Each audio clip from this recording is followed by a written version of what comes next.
watch what we do, the things we say, not allowed on YouTube.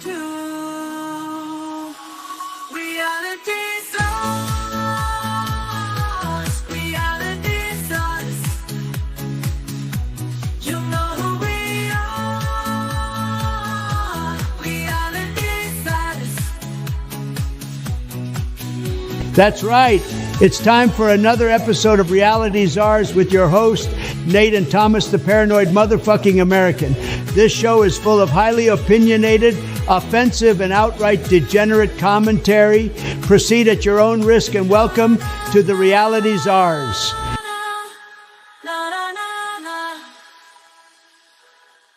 And we're live! Welcome everybody to this Reality CZARS podcast. We're hosting tonight, Nate and Thomas, the paranoid motherfucking American.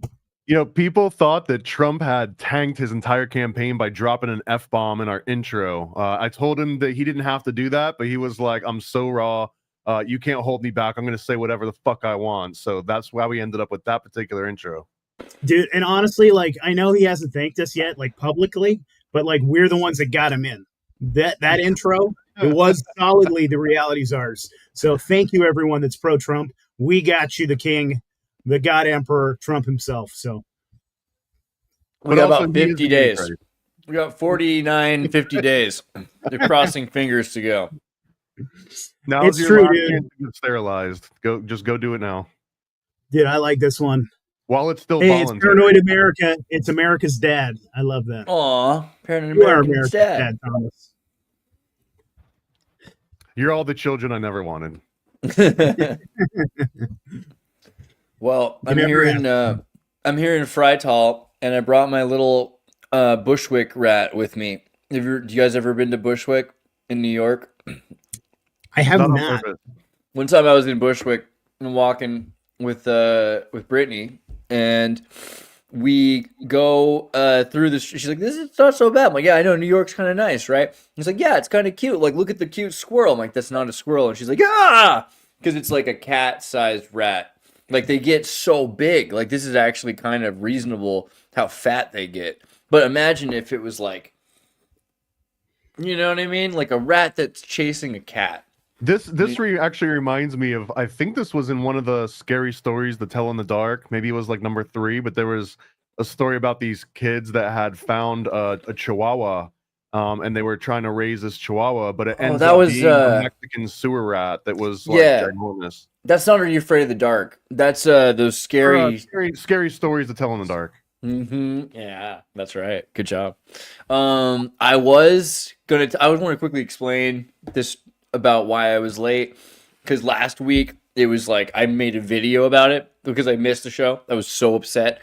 It's like 5 minutes of me, and I cursed in it, which I never do. That's like how upset I was, but I wanted to capture it. Like, I wanted to capture the time that my friend died and I cried, and I wanted to capture the time that I actually lost my cool. You know, like, it felt like important. But today I was like, not again. I cannot like be late again. I'll get an Uber before I'm late again. I'm taking trains and trams and buses and like surrounded by Ukrainians. And I'm thinking like, okay, if the Ukrainian can do it, I can do it. There's no way I'm going to be late. I get by the Infineon semiconductor plant, which is in Dresden now, of course, because Germany's building the semiconductors for Europe. They're over Chinese semiconductors. This is now in Dresden, a campus that's 20 square miles or something. It's just crazy big. It's probably exaggerating, more like 2 square miles. But still, imagine this giant campus with factories and everything else that just feels like you're in 2049, this like crazy futuristic looking place. And they stop the train, and I'm like, what am I doing here? Like, what? This isn't the place to stop. And they're like talking, and I'm like, oh my God, I don't speak German well enough to understand this lady. This is going to be a problem. So I just get off the train, and I realize there's a major accident, right? There must be this major accident because they have to stop the train, and we're all getting off, and we're just like walking. We're walking into the woods of the semiconductor plant. And I'm following this poor old man who's got like, he's got a broken arm or leg, and he's just got these 2 like walking canes, and trying to figure out what's going on. And at this point, I'm like, I don't know why. And my mom has like beaten this into me somehow that I pray that no one's hurt. I'm just like, literally, I feel embarrassed about it now. I was like praying that nobody was hurt. And then I get to the spot of where the accident is, and there's a freaking Jetta on the train tracks with a big fat Wessie, because then the DDR, former DDR, this is Eastern Germany. There's two kinds of Germans, you know what I mean? Like in the rest of the world, you just kind of think of them this other way. But here it's like there's the Aussies and the Westies, and Aussies are the the Eastern Germans who were like after World War II, they were part of the Soviet Union, and they're ideologically saying, we were the ones who fought against the Reich. Like this is like not necessarily true, but it's like their whole. Whereas the Western Germans were like complacent guilt. This is the creation of complacent guilt, which created woke ideology, woke fascism, and what the West now indoctrinates its youth with is this idea of collective guilt, right? That we have. So there's this collective guilt, but also this fat, old, big, dumb. Probably a programmer too, like probably like an engineer. Like is the thing. Stupidity is not a lack of intelligence. It's a kind of mental disorder that happens. And I think you know this now because of COVID. But like you can imagine this guy standing there in front of his Jetta after driving the wrong way, probably following his Google Maps or worse, because they don't use Google Maps because you have to pay. In Germany, you have to pay. Google has to pay for Google Maps. They have to pay locals they can't drive a Google car around. You have to get a German guy to do it. You have to pay a German, right? Which is kind of smart. Like you should make Google pay. But because of that, you end up using your like BMW maps, which cost like $100 a month or a year or so. It's like just costs them more money to not use Chinese things. And they have all of these weird tariff laws that keep them from using Chinese things. So they're just constantly using 20-year-old or 10-year-old technology. Anyway, this guy drives onto the train tracks, and then he decides to keep he's like, well, maybe I'll just keep going until he gets to the point where his car is just like, this is not meant to happen, and it's stuck there on the tracks, and we're just all standing around waiting and walking and trying to figure out our way homes because of this guy. Anyway, no one died. There was no blood. And you know what? I regret wishing. Do they have a third rail there, or does it not operate the same way? Third rail. I don't think so. Like Maybe in the New York system, you've got the third rail that if you touch it, you'd essentially die. Electrocute? From connecting it, yeah. I don't know. I didn't think to even check. Because if there was a true like Eastern versus Western mentality, I would assume that all the Eastern Germans would just come out of the woodwork and lift the car up and just launch it like it was a Mentos commercial, and then the train would be free to move again. But it's just everyone infected by Frankfurt School critical theory that everyone just sat around and criticized the car. That's what's happening, and it's super sad to see, and I think if you talk to an Aussie, they feel really scared and sad about it because it's super shocking if you grew up your whole life and your grandparents their whole life about the idea that they didn't have that collective guilt because they were the ones who were fighting against it when it happened, which is maybe not completely true. Like there's a couple of things like a weird Southern switch or totally.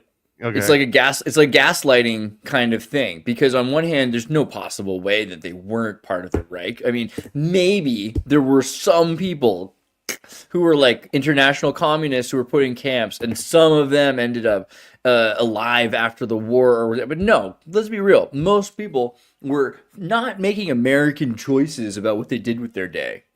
They were conscripted, drafted, forcibly. 100%. Yeah, and so this the idea like that they were somehow like not part of the thing isn't necessarily true, but it's a better ideology, no? Like it's a better thing to believe. It's a better thing to raise your kids believing because instead of collective guilt, it's collective responsibility for making an alternative, right? We had a lady on last night on the live stream, and I'll tell you who doesn't have collective guilt. She was German from Argentina. And she was here, and she was like talking about this. And she says that like on 420 they'd always have German chocolate cake and have a birthday party for Uncle Adolf. And I was like, no shit.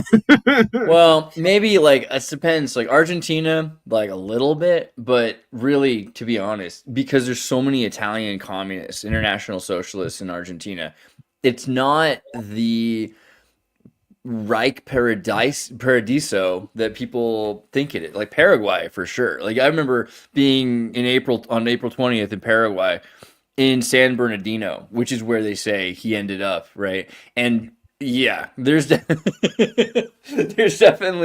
There's definitely a vibe, but I think also like read Miguel Sereno. Have you read Miguel Sereno, the Nazi occultist or Hitler esoteric Hitlerist, whatever you say?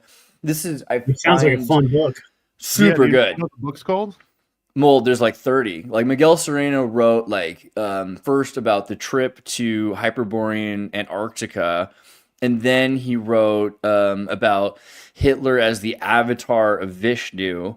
And, you know, that one's the one to read, I assume, if you're interested in that. But also he wrote El Ella, which is like he, she in Spanish. But El Ella, Allah, the love magic book, talking about how God is really both the masculinity and the femininity and this Arab influence in Spanish. It's really deep and cool. But he's a Visigoth, so he's talking about like Germanic, Persian origin point as well. And that he went to Antarctica. And he was friends with Carl Jung and I don't know exactly who else. Carl Jung and Freud and Reich, and he's got all sorts of conversations with them. He was a Chilean diplomat as well. So the reason I bring him up was just because the guy, I think it would take somebody who was raised their entire lives outside of Germany, outside of Europe, outside of the cold of Europe, raised in South America, eating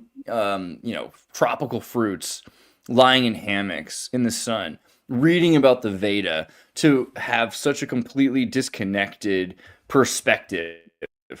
And I think that's a good thing in a lot of ways. It's kind of like when the Chinese have those role-playing LARPs and they have a bunch of people wearing Santa Claus and Hitler masks at the same time versus Star Wars trooper characters. They get to have like all the fun, don't they? Yeah, because they have no context.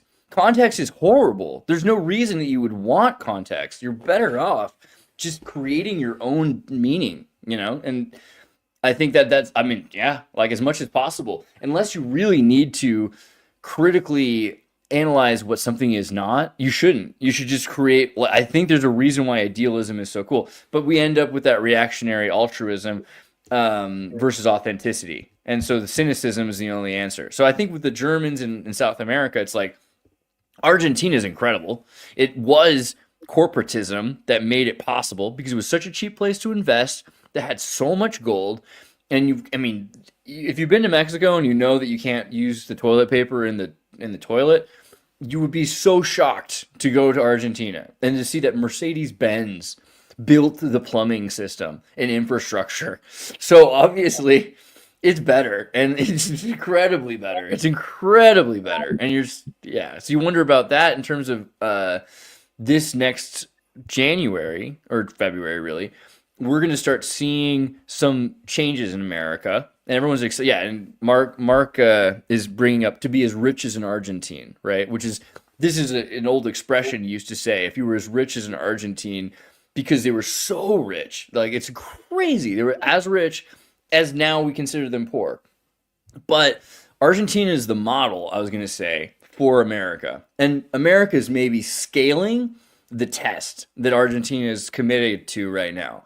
And that is corporatism through the gutting of bureaucracy. So it will be interesting to see Argentina in the next year or two, but already you can see there's a struggle going on with the international socialists, because that's what Argentina was for a long time. It was inevitably aimed towards creating this, and I don't know if we should go that deep into it, but yeah, what happened in the last 10 or 15 years with Niesman, Bachelorette, Christina Fernandez Kirchner in Argentina. It sounds like you probably already talked to somebody who knows a lot about Argentina yesterday, but it's crazy right now. Like the fact that they're taking out Christina Fernandez Kirchner and what she was involved in, and how she's like, dude, I didn't know what we were doing with Iran. Obama made me do it. It's crazy, right? I'm still a little hung up on one of the first things that you said. I feel like now there's a gap in the market for someone to write a book about how Trump is the avatar of Vishnu, just to start that same trend, to like, not in a TDS sort of Trump is Hitler, but more of like an occult Trump is Hitler. Yeah, I think, though, I was thinking about today because I saw a guy wearing the I don't care. Were you there for this? I don't care. You know what I don't care was the Melania dress. Melania, yeah. Mini Frega was Mussolini's line. I don't care. Italian fascism, right? And so in a lot of ways, for some reason, Trump to me reads more like Mussolini than Well, yeah, I mean, mob ties, right? His power and a big lot of guy his likes to original... eat spaghetti, not Right. little guy who was a vegetarian. Right. You know, Yeah. There's, And more classical fascism as opposed to like the ethno-fascism. true. Yeah. Yeah, and I think that's another thing that we have to wonder about because it's such an amazing reaction. Everyone's saying, "Oh, we're so sick of this woke ideology," but aren't you kind of creating that, like, in uniting people behind this sort of woke fascism? Like, I don't know, but when a black person can be a member of the Third Reich or Fourth Reich, that's kind of what I mean. Because originally, the Germans, Hitler was against Mussolini, and he financed and supported the Ethiopians against Mussolini. So there were German army outfits and guns in the hands of, pure African, Nubian Ethiopians, right? Fighting against Italian fascism. I bet For those the- would go for a lot on eBay. I tell you what, dude, it is interesting when you kind of do a little bit more research with some of the soldiers that were in the Third Reich. It was pretty diverse. Let's just say that there was a lot of fucking Muslim soldiers, a ton of Muslim soldiers, even Palestinian soldiers, and a lot of Turkish, a lot of like African. It's really interesting. Really. Which I think is funny today because people are all upset about immigration and all that, but. I think I said this with you, Thomas, already, that it's funny how the Germans associated themselves with the Indo-Aryan tradition because, the Germans were not very Indo-Aryan. They're not like Persian. Maybe you could find some kind of weird nuanced link between the Visigoths and the Uyghurs into like the Tartars and say like there's something there. But realistically, culturally, it's not really an Aryan culture. Well, I don't know how close this is to the truth, but this is kind of what I've surmised over doing the Occult Disney series too, is that a lot of that original Germanic culture, like that reinvigorated feel that let Hitler come to power, was like a renowned like identification with their nationality. Yeah. Because the Grimm fairy tales was the last thing that gave them that boost. If it weren't for Brothers Grimm fairy tales basically going from door to door across the country, starting as historians, but that like compilation of all this folklore, it made people like, oh wow, we really do have a culture in this country. I want to re-identify with this thing that had been lost. So really, they were competing with like all of the other external influences that had been coming in that didn't have that like flash in the pan sort of resurgence. And that part of that flash in the pan, I think, without getting too esoteric about it, but that was for the entire world. The Brothers Grimm was for the entire world. It wasn't just for the Germanic people. And I don't think they recognized that at the time. And it like gave them too much power in a way. I think it's interesting here when you talk about this to German people, they don't understand this at all. So like I'll be like, yeah, the folk movement, what you just called it, is actually what that is called the people's movement. And it was a movement about the folk. And so kind of, if you think about it, an anti-bourgeoisie movement, because the elitists who created their own intellectual masturbatory culture. I mean, Berlin was the capital of child pornography, well, pornography in general. When we see the book burning pictures, they were burning a lot of child pornography and a lot of bestiality art and things like that. That was a major reason that they were so freaked out because Berlin had become the depraved capital of the world. But also they were doing Germany, early sex change operations there too. They were doing and experimenting on kids and doing all kinds of things. And to say the least, very progressive. They were extremely progressive. Very exactly progressive. Right. And so the antithesis of that was this return to what is like, who are you? And it only works because at the time there wasn't a Germany. 100%. There's an Austro-Hungary, there's a Prussia, there's a bunch of little Confederate kingdoms, there's a bunch of wars, and they all end up being destroyed, conquered, and redivided, and then connected again, and they create this Weimar Republic, right, of these kingdoms, and then from there that becomes this nationalist Germany. But Germany was not even, Berlin was going to be renamed Germania. It was going to become this sort of German Rome, and it didn't exist yet. So at the time, they were trying to create, like, what does it mean to be German? Well, you know, I mean, they had to create it. They literally had to come up with it. They're like, okay, well, beekeeping, you know, Swiss music. Well, that's from Switzerland. You know, well, okay, well, let's use Bavarians as like the standard. Bavarian music is nothing like, you know, München or Dresden. Like, these are completely different kinds of people that listen to different music, that wear different clothes. How do you unite them? Well, the simplest amongst us are the hardest working. So this again leads into why the Workers' Party and all this other stuff, you know, the respect and the admiration for the worker over the you know, the intellectual, you know. I forget why. Yeah. What did you say earlier, though? You brought up about Germany, why they had that movement. Oh, yeah, Grimm's fairy tales. Because ironically, this is about the same time that Walt Disney starts getting into this stuff. And so Disney creates virtually the same. I mean, Disney creates German ideology in a lot of ways on its own. Yeah. You know? I will argue without Walt Disney, we might not have even seen the same World War II. Like, he added fuel to that fire on both sides. Yeah. I mean, he was in South America, 1939 and 41. He has a CIA, OSS financed operation, which they created. He was also named special agent in charge of the FBN, I believe, or FBI at that point. But he goes down to Argentina, Brazil, Chile, and creates an animation team. They're spying on all the Germans down there, and potential fascists or potential anti-American nationalists that might be useful. The Japanese are huge there too. And he ends up creating Three Caballeros, right? The Three Caballeros cartoon with Donald Duck and the other birds where they go across South America. That whole thing, that whole movie is a cover for this weird mission that he's doing. You know, so there's a lot more that Disney does to create, I think, what German culture becomes that we don't really anticipate. And then, of course, the corporatism, because Disney did the same thing. We'll bring in corporations to build up what it means to manifest Disney.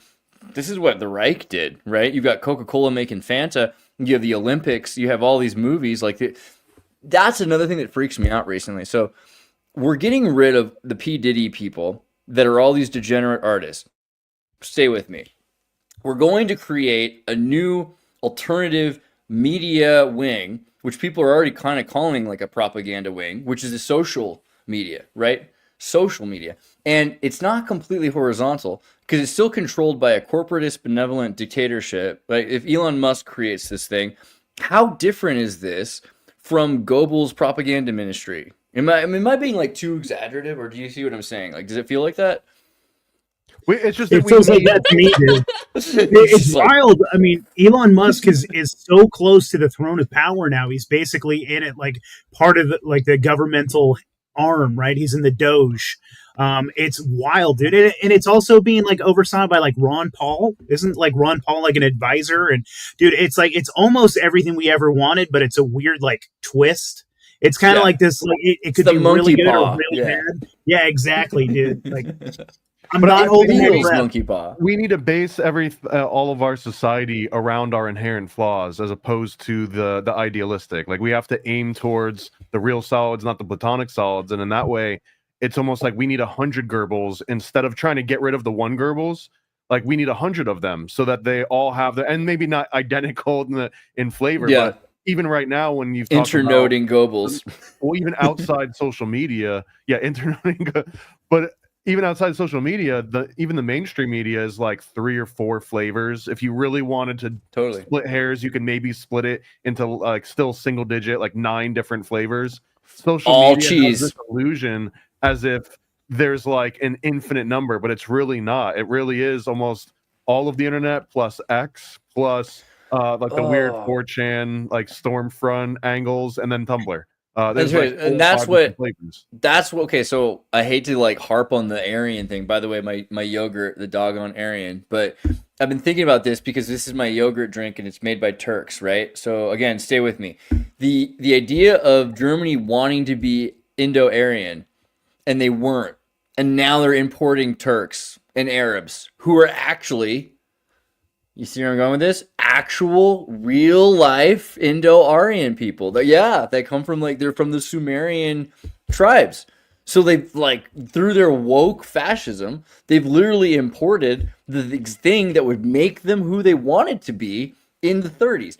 Simultaneously, they're super upset about the Jews. They're less upset now, except there are tons of Jews in Germany who are being silenced, arrested right now. Did you know this? They're actually there's a lot of because a lot of Jews have their own opinions about Israel. They're not always just like, oh, it's so great to kill Palestinians or something like that. There's a bunch of people that are critical about Palestine, and that's illegal here, basically. You just can't do that. So the only people who can talk about it are maybe the Turks, but if the Jews bring it up, even they, intellectual Jews, are being silenced if they say anything that's critical about Israel, which is just fascinating. Any crimes right now on this live stream by even discussing some of this?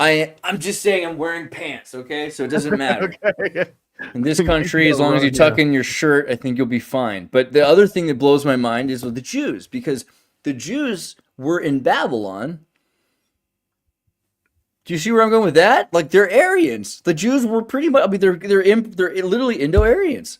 So the whole thing is weird. The whole thing to me just seems really weird that they're so obsessed with this idea of Hindu, Indo-Aryan, Iranian nobility, and yet that's exactly the thing that they were worried about to begin with, and that's the thing that they want to assimilate themselves. Oh, McMac. What's up, bro? What's up? There you go. Sorry, bro. Sorry. Fans, calm down. Only feet. I don't know. To me, maybe that's a big deal, but that blows my mind. That blows my mind that they literally are becoming the thing that they said they would never. It just seems crazy. Like they've become the thing that they said they couldn't become, and it's all through the wokeness. So this is that pendulum thing, and it makes me wonder about what we're building in America right now. Because, it looks to me like we're headed towards Starship Troopers, which I always was a fan of. But that kind of freaks me out now, just because, like, wait, do I want what I want? Well, how much? Because this is one of these topics that gets thrown around maybe too much by people that don't fully understand, including myself. But how much of this, speaking of Germanic culture and folklore and a return to like the old ways, would be Hegelian? Like, would you classify this whole point of taking a one type of people and then being like, now hate them, now like them, now hate them, now like them? It's almost like you're raising and lowering the pH. Like they're trying to like freebase, Judaism at some point. I think there's something to that. I also think it's Jungian. It's just straight up forced integration. So you forcibly just make atoms bounce into each other and see what sticks and what doesn't, you barely worry about because you're able to contain the consequences of it. But I think we're definitely in a situation where the world is reactionary, cataclysmically reactionary, and it's so weird because that's what America's about. America's all about you can do whatever you want. Here's the sugar bread. Here's the whip. Do you want the sugar bread or do you want the whip? And I mean, it's control through consensus or through choice, right? What's the documentary, Century of the Self? It's all about the self is whatever you want, and if we know what you want, then we can put you into a world that you're going to lead forward exactly where we want you to go. And it's scary to see people want exactly what is coming to them. Dude, I also like what the kind of things that RFK is talking about, like taking the fluoride out of the water. That could honestly, if we get a whole generation of people that weren't dumbed down by fluoride, I think, like, what are they going to do if they're turning the dim switch off of the American populace? What are we gonna get out of that? I mean, I wonder because when it was really critical, maybe I don't know, I could be wrong. Maybe being black pill here. In the 80s and 90s in our generation, we had so much crazy potential because we really achieved all of the goals that the Third Reich had wanted to. America had just fallen into having this new world order where with the CIA and with the control over every country, with the collapse of the Soviet Union, with the purchasing up through Kissinger of the People's Republic of China to produce all this, toys for, we had a utopia, like a crazy utopia was created, and people were suffering, but like on a minimum, if you imagine the 90s, right? Compare the 90s. But we didn't know about it. Like we were in blissful ignorance. America was just like, we I don't was know what's lucky. going on in the rest of the world. Not yet. I was lucky because I'd seen like Yugoslavia, so I could see the difference, and I was like, whoa, gunshots in the walls, Sega Genesis. Like there's something about that dynamic that probably helped me see that. But I think maybe for a lot of people, I think the bigger issue was just they were drugging the kids. I mean, no, I'm not even just talking about amphetamines like they're saying here, or fluoride, but even just Coca-Cola. Like you're giving kids hyperstimulants, flashing MK Ultra lights in their faces with these TV sets, listening to surround sound. The Grateful Dead had very specially evolved the technology of After Fantasia for Disney. Like we got to a point of perfect hypnosis, and I think that hypnosis even I think is the other thing. Well, I do feel, I mean, this all the bias in the world on this and nostalgia added just for a touch, but that if you were to load me up on Gushers and Jolt Cola and Sega Genesis, I still think that we would be in a better place than if you gave your 3-year-old an iPad and said, "Here's your portal to the world." I think, yeah, but only because giving a kid an iPad isn't the same as taking away their outside time. And so because of the way it's happened, that people have chosen one over the other, that's a problem. But I think if you made sure that they didn't lose out on all of the other things that they're clearly losing out on, like let's not pretend that technology isn't replacing social interactions, outside recreational activities, sports, learning how to make. I mean, there are kids in this Freital in this town that are on scooters at 4 years old, riding around 5 miles from their house without their parents around. Like there are little girls going to the supermarket, or it's not even a supermarket, just a regular markets, and buying things and going home, and they're like 5 to 8-year-old little girls. Things that would get you arrested right now in this country.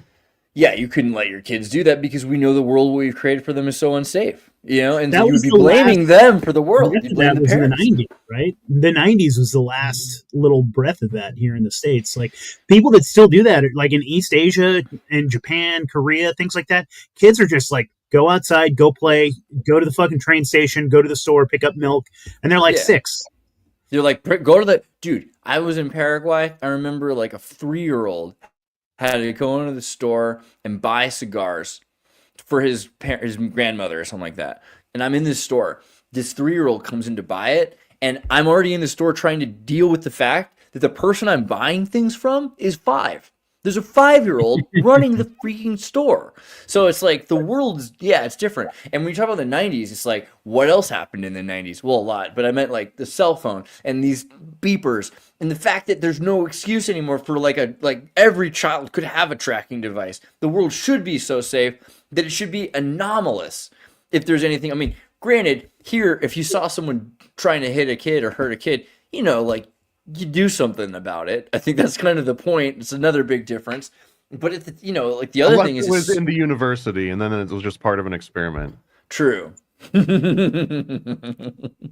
But you know what? Even there, I think the university here is different. Like I've talked to kids here, and I'm like, oh, you got to be careful. I don't want to sound like Rick, and the schools are not for smart people.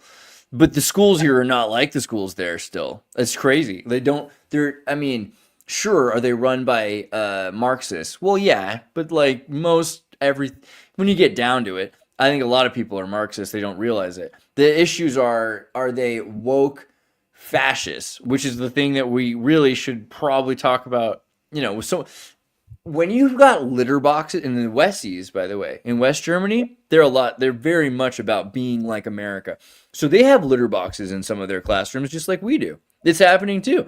And maybe this is like, to some people, this is just some sort of a propaganda for the purpose of hold on. swinging the Litter? pendulum. I don't know if I heard you right. A litter box, like they Yeah. pee So and poop in? so imagine this, like, and this happens especially in America. I've heard about this in Minnesota and things like that.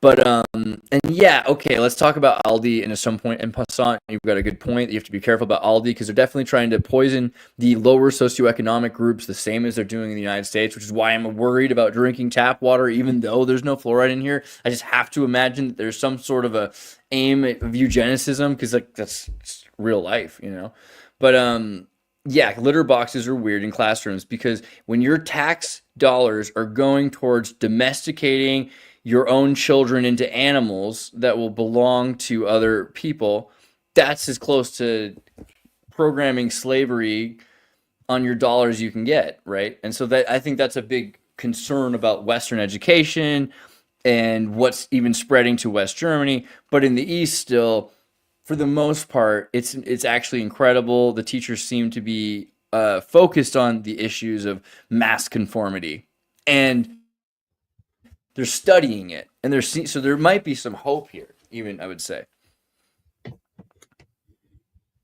Yeah, I think so. What do you think about? I mean, because it really looks like the pendulum is swinging the other way, and it could potentially be in a negative way. Like it could potentially be in a positive way. Because I don't necessarily want like brown shirts, but I do want less litter boxes in classrooms.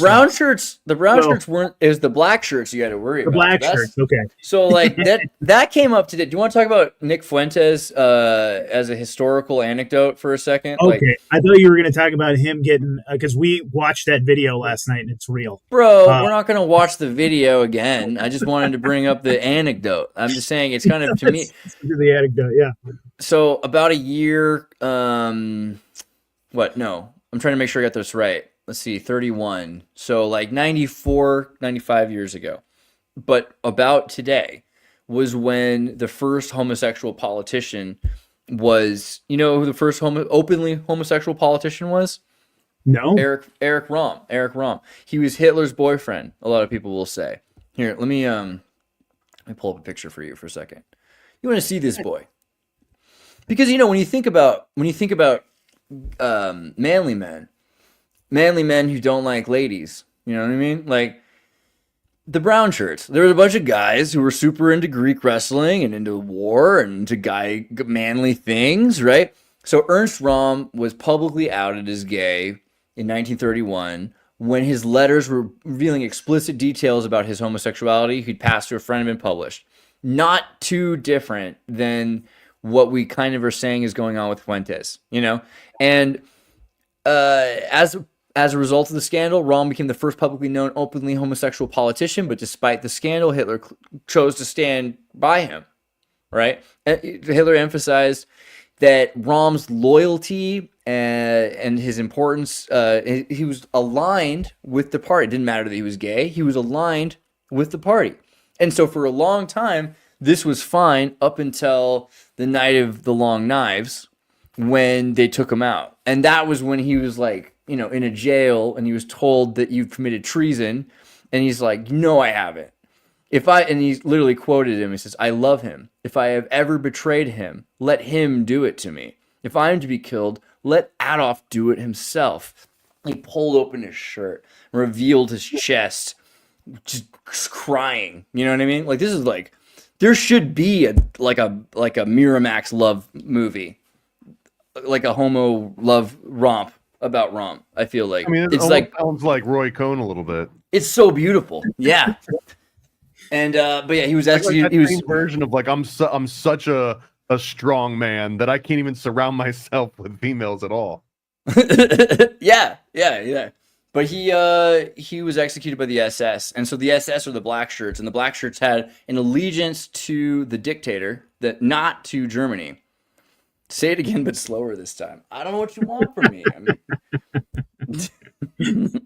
And I don't actually see that much conflict between Hitler having open homosexual in his close cabinet, because Hitler's Mein Kampf was essentially a rewrite of Gustav Le Bon's The Crowd. And in The Crowd, it tells you about how you can just group people into these convenient categories, because as a whole, if you were to just throw a random dart, you'd hit somewhere where Gustav Le Bon said. But the other end of that, if you can read between the lines of The Crowd, is that people on an individual basis are almost always the exception to whatever that rule is. It's the weirdest inversion where once the crowd creates this new person, this entirely new entity that no longer represents any of the individuals in it, the crowd can be the exact opposite of any individual that you could pick out of it. It's a weird thing, but it's plus in general, their crowd was gay. Like, let's be real. Like, it was Germany was a super queer country. Like, I mean, All running around in Hugo Boss all the time, and yeah. yeah. I mean, like, well, Triumph of the Military in Will. general, what a bunch of dudes that are concerned with how you're dressed constantly. Triumph of the Will, one of the greatest movies of all time. I'll admit that. Like, because it's just it's a very well executed propaganda piece. One of the best pieces of propaganda for sure. Was by Leni Riefenstahl, a lesbian woman, right? So because who better to understand masculinity, either a homosexual man maybe, but no, because the whole point of this was for the family nucleus. So you needed a woman who identifies in a man what she sees as masculine for the value of what a man does for the family. For the purpose of the patriarchy is to serve some sort of queen bee, you know? And I mean, it's interesting also looking at some of the movies she made before Triumph of the Will, because she made this one about these lesbian schoolgirls, which was like amazing. I mean, it's also a really good movie. Like, the Germans made pretty great, pretty queer movies, right? And then at a certain point, they're like, okay, well, we really got to be careful about how this is going to affect our children. We're going to build this empire where the children are, I think that's like, we have to be very careful when you start to try to protect children. I mean, the irony being like, what happened to the children? Like, the best people we have are people who survived the traumas of World War II. Like, there's a strong time, strong people, strong men kind of mentality. It's a softening that really seems to be a problem. Right. But what if someone were to take the MK Ultra or Monarch programs and all that trauma, but instead of turning them into train killers and sex kittens, it was done in an intentional way to create a very safe, traumatic experience for everyone, just for that exact reason, to create like stronger people. I guess I just described Freemasonry, didn't I? yeah, but I think Freemasonry, I could be wrong. I was going to say that Freemasonry aims towards a knowing pursuit, but that could be not true. I think in a sense, it's voluntary. It's aimed towards a knowing pursuit, but also contrarily, it's something that can never be known. Like it's going to be the lost secret forever. So no matter how much you study and try and find it, you'll never find it because it's ineffable.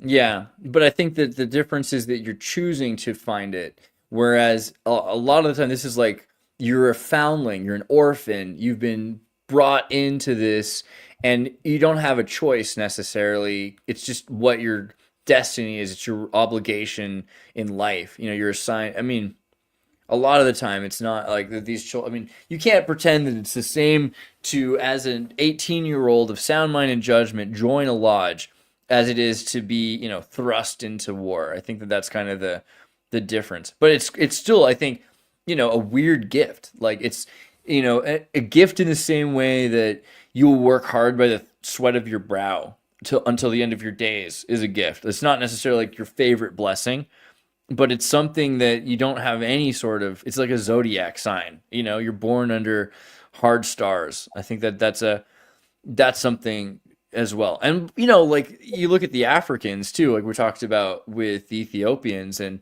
they had this empire that's being destroyed, and racism is telling these people are lazy, and like, which is just not true. You know what I mean? Like, aside from not being that racist, it's just myself. I mean, I would say objectively, if you were to benchmark Nubians, like, and Leni Riefenstahl again did, right? Because after she does Triumph of the Will in the 50s and 60s, she does the Nubian book. She goes to Africa, and there's always, I'd show you the pictures. Let me put on moderate search. Hold on. You got to be careful with these because there's a lot of naked pictures of Nubians. But Leni Riefenstahl did some pretty good. Here's her with this guy. Oh, I don't know if I can show you that. You should be very careful with this one. But here's Leni Riefenstahl with all these big old Nubians, right? Let me know when you're ready. I'll pull it up. Don't show it. I feel bad. Most of these pictures are going to like see a lot of naked people. But the point is, here's the woman who makes Triumph of the Will, who's supposed to be making this like blonde, blue-eyed propaganda. And what is she talking about? Human excellence. Just objectively, universal human excellence, right? Which is a major point of the German Olympics ceremony, right? Where they pretend it was this effort to obscure the truth about who is essentially, a superior athlete. But it's just so far from the truth, because you've got is it Jesse Owens? Or is it Jesse Owens Yep. is the runner? Yeah. Yep. Jesse Owens. American And black runner. yeah, and like he said himself, he's like, Hitler didn't snub me. It was our president, the United States. It was FDR who snubbed me. Like nobody respected African Americans more than the Germans, which I will die for that statement. I've met old survivors from World War II who loved this guy. You know, I mean, like at the time when Germans saw a black man win the race, you know what they did? These kids rubbed mud on their faces so they could look black. Right? I mean, granted, blackface doesn't mean what it did back then, but they were definitely trying, you know? And it's just crazy to pretend. I'm doing this out of respect. Yeah! I mean, I don't know. Well, I mean, so it's ironically, you could make a similar argument for Al Jolson, like the father of blackface, right? Like he was an advocate in a way that no one else was able to be. true. If they're like, look, if you won't let a black person in here, I'm going to be one for you. Yeah, exactly. Something to that, I think. I don't know. I wish that people would analyze it this way for the reason that and when we're talking about woke fascism, we're headed into, you know, when people talk about the Ukrainians and they're like, oh, the Azov battalion, they're using Nazi symbolism. Well, what do you mean by that? Like, because they're using like iconography, but do they really identify, and what do they identify with? Because when you've got a Jewish rabbi who's wearing, you know, this Nazi iconography because he's anti-Soviet or something from his nostalgic 80s day. Yeah. What do they mean at that point? And we should probably endeavor to figure out what can we use these symbols to actually explain or mean. Here it's crazy because you might talk to a German person and have to explain to them, no, you do not get to have the swastika. I'm sorry. It belongs to India. You misused it. That's it. For 10 years. That's all. Get over yourself. Like, get over yourself. And they get upset because they're like, well, I mean, you're American, so you have authority over me. And you're right, which is another, like, paradoxical thing. But I can't handle it because I was told my whole life that all this symbol means is this insane and this is, like, the other thing that blows my mind about German people is they look at their ancestors like, dude, how can you do this? You're talking about your grandfather, but you're pretending that all these people, including your grandfather, were monsters. Not just like bad people who made him, literally like the shadow, you know, of humanity, which is just, it's so convoluted. At a certain point, you have to look at it like with any amount of humanity, and you have to refuse. You know, and you can't look at them. Yeah, I mean, and to heal too, they're going to have to sort of embrace it and deal with it because you're right, it is grandpa. That's grandpa and great grandpa. That is your lineage, and you're never going to get over. You're never going to get over the weird shame and guilt thing, the spiral that they have, unless they deal with what was actually real, I guess, and what was true. Yeah. You know about the Rhine Wassenlagen, the Rhine Meadow Camp. So in the Rhineland, the U.S. Took a bunch of the German soldiers, right? And again, like, it wasn't like, I just have to keep explaining this. It wasn't like they were like, hey, guys, do you want to do this? You can be a soldier. It's not like America. Like, and there's a joke now I've heard that there's a bunch of people on the Titanic, and they're trying to figure out how to get them into the lifeboats. And like, well, what do we tell the French to get them into the lifeboats? We'll tell them not to get into the lifeboats. That way they'll get into the lifeboats. Okay, cool. And what do you tell the Germans? We'll tell them to get into the lifeboats. They'll just do what they're told. Okay, but what do you do to the Americans? Like, you can't tell them to do or not to do. So we'll tell them it'll be fun.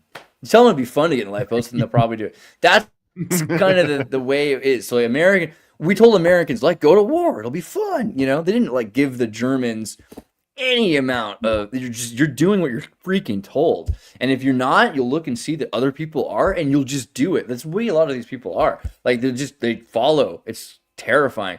And this is not Ubermensch behavior. I'm just following orders is slave mentality. I just want to point that out. But the Rhine Wassenlagen was this meadow that they put in like April.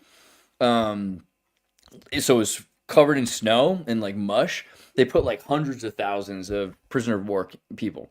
And when women went, I mean, they're standing up to their knees in mud and ice. And yeah, most of them freaking just died. It was just literally just put them out in a field and let them die. And women would come bring them food, and they would destroy the food. The American soldiers, the British, particularly the British, but also let's blame Americans when we need to, destroyed the food and tried to starve these people. And it's just horror. Here, you know what? I'll show you this is how big it was. Check this out. Look at this picture, and you can see. Let me zoom in for you. These are people just standing there, okay? And then you go zoom out, and you can see this is how big we're talking, right? Were essentially they just dying of shame? Well, I mean, they were dying of starvation in the winter and the cold. They were just standing there. They were being shamed for sure, right? And like acting like this is the thing that have you seen Das Boat, right? Das Boot, the movie about the submarines. You'll see like this is the thing, and I'm only saying this because I'm dealing with the fact that all of these Germans feel so bad because of the complacent guilt. But it's just so much more convoluted, not that cut and dry. Because most of these people were just doing what they were told, were isolated from any sort of wisdom or knowledge. By the way, Stevie, thank you. Namaste. I appreciate that. But these people were not aware of any of the things going on. Their government's not telling them what they're doing, right? Like to the point that people literally they didn't know and still don't know a lot of the time what is true about prisoner of war camps, about concentration camps. They didn't know at the time. And then afterwards, how sure are you of the official narrative from the Russians or from the Americans? I mean, we're Hollywood and we're Moscow propaganda. Like there's a little bit of that too. But you're supposed to just believe what you're told afterwards. The West was able to do what, I mean, God dang it, what the heck was that called? Well, they were able to destroy the German spirit in a way, right? I mean, totally. Because even God damn it, what the hell was it called? The Treaty of Versailles, right? Mm-hmm. Like that wasn't even able to destroy their spirit. Like they were broken, their bodies were broken. Obviously they were in financial ruin, but they were still proud. They were still, but like the West has just over these few decades, I guess, like the United States or the UN and all these, we've completely destroyed the German. Totally.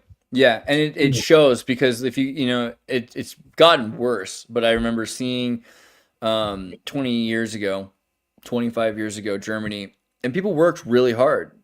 Like people got up in the morning, and like you think of it as like a German mentality.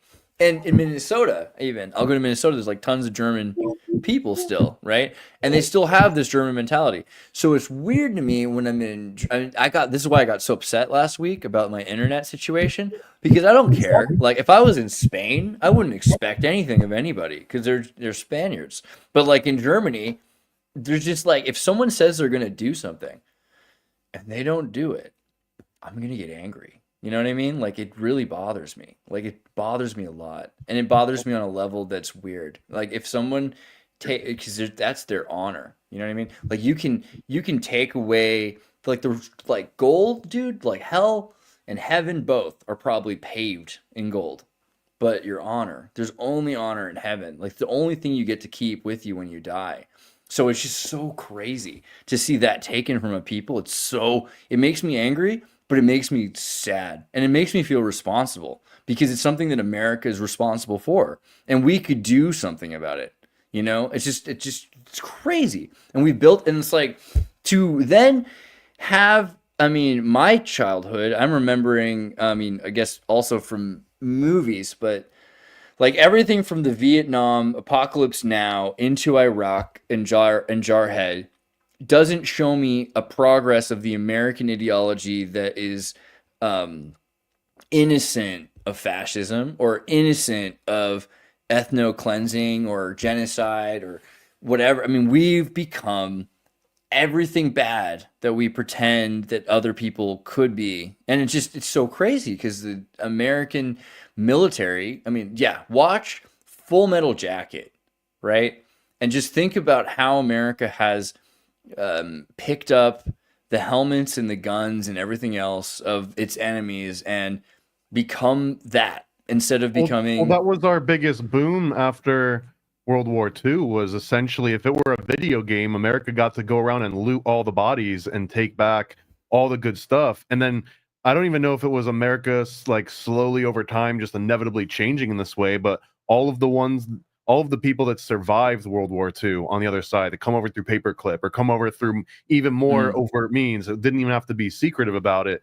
Those were the I guess, in lack of a better word, the brightest thinkers, the most sort of like intuitive and ingenious of them. So of course they're going to figure out ways to ferret into the system here and become permanent stalwarts of it. And there's not going to be a lot of people objecting to that, because anyone that has that amount of power or influence or animal magnetism, whatever you want to assign to it, in a capitalist society, it's that you're opportunistic about it. You're like, well, damn, this guy just came from the bottom and he's headed to the top. There's no reason not to align with them. Let's start another Fanta factory.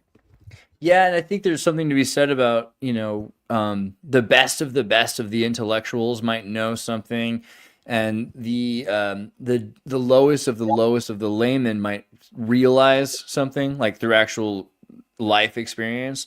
But there's such a disconnect between the theoretical intellectualism and the actual practice. And with Germany, it's clear that, you see soccer hooligans who like Rammstein, and they're not the intellectualists, right? That we would compare. They would say, okay, this is an Austral economics genius. There's very few of those, right?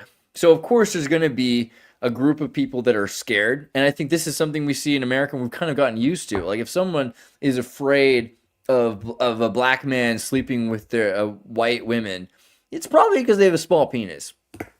I'm just going to say, like, it seems like a lot of the time, if you're that worried about it, there's probably something on you, you know what I mean?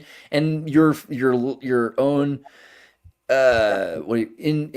self-esteem, or your lack of self-confidence, or your self-concern, or these kinds of things like that. That's an easy nightmare to appeal to somebody. And I think that's a big thing with any country. You could say, hey, look, you're actually not the lowest of the low. Let me tell you, you're the greatest of the great. And we can convince you that, like, you're so wonderful. This is not exclusive to Germany. That's exactly what they did with America. Not in the 50s or it's like in the 90s and 2000s. They hate us for our freedom. We're so close to the thing that we pretend we're so far from. That's the thing that scares me about it. Yeah, dude. I mean, we are the biggest fascist empire that has ever existed. America is openly fascist. We don't say it, but we are.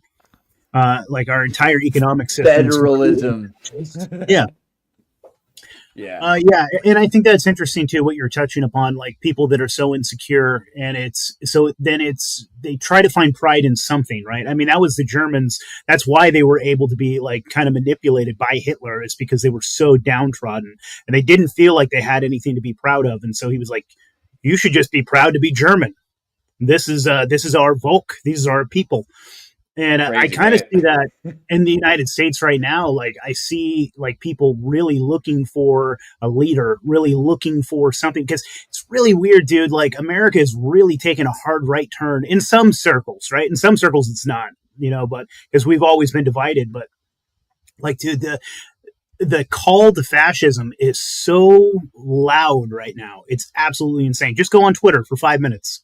It seems so inevitable, right? Like, I remember in 2012 that there was already kind of the intimations of fascism through the propaganda on Facebook. And this is kind of, so people keep saying, like, Facebook is this super woke platform, and that, Zuckerberg is this total woke, and he's a sovereign in a sense, like, he's running Facebook. It's like, it's just Zuck is sitting there and he's watching you all, and he's choosing what. This is not Santa Claus, right? Like, this is ridiculous. Like, Zuck clearly doesn't want to and cannot have anything to do with Facebook for over a decade and a half. He's been trying to do Meta. He's been putting all of his effort into the Oculus to get away. He wants to destroy Facebook.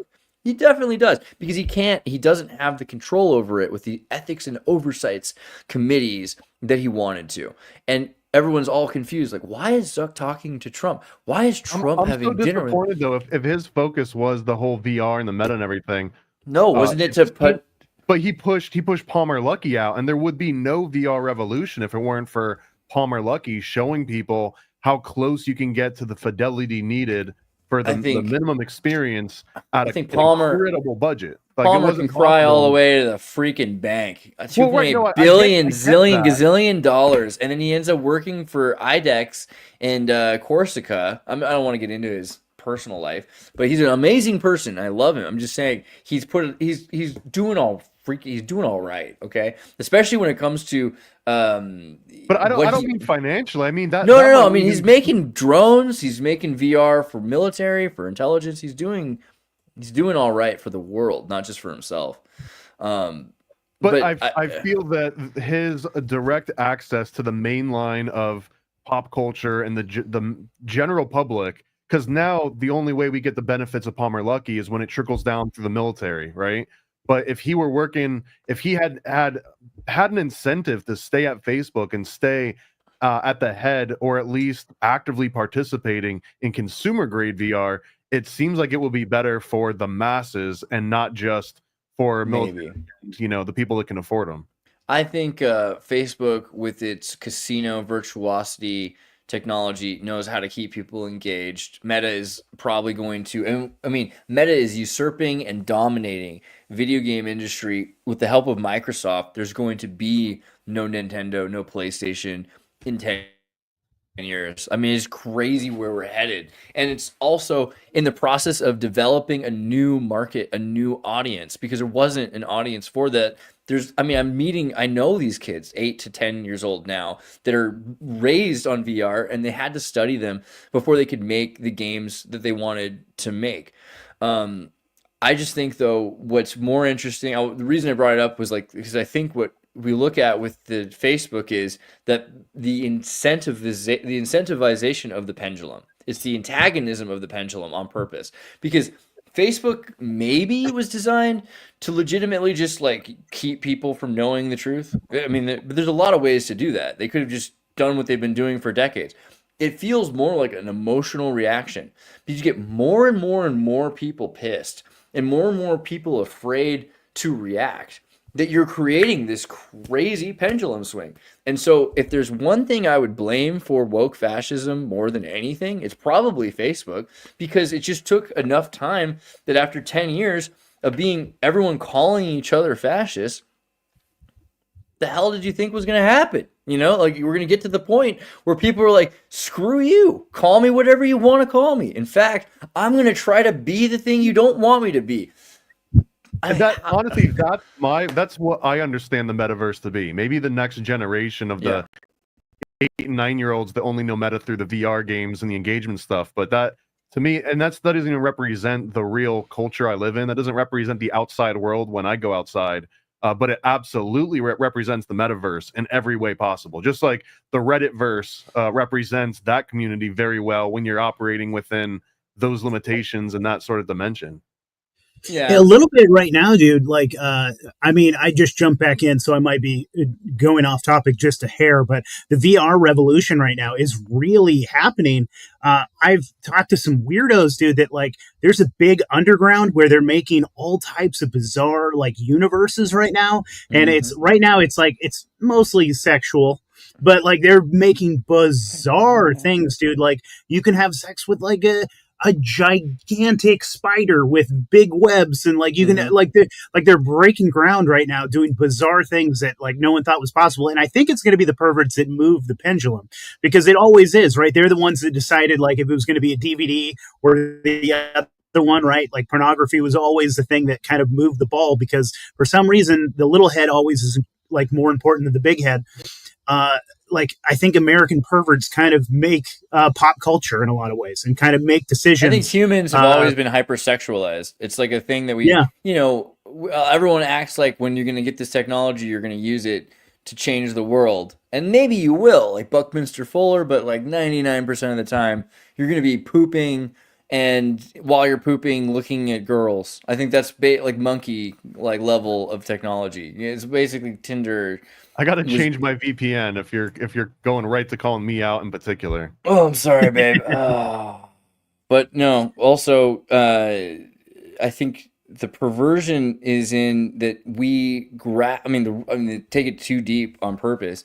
When you're having sex, it's not the same as when you're thinking about sex. And Zizek would talk about the perversion of an idea is is what makes it so alluring. Because once you have the thing, it's not so.